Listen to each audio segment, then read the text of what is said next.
Simplify. Correct to three significant figures. 27.63 squared minus 12.37 squared. This is a multiple choice question, and so we will solve the question, and after that we will pick the correct option. 27.63 squared minus 12.37 squared is a difference of two squares. From algebra, we know that if we have x squared minus y squared, which is a difference of two squares, it can be factorized as x plus y in one bracket, then x minus y in another bracket.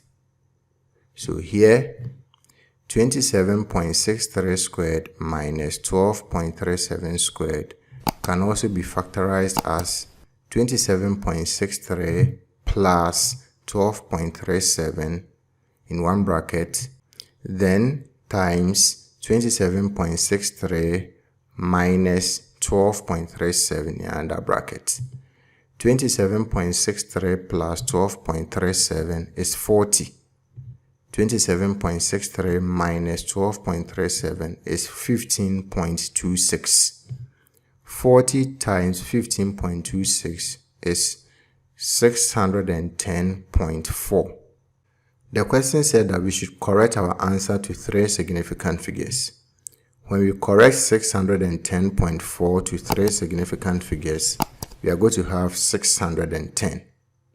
When we look through the options, we can see that the correct option is A.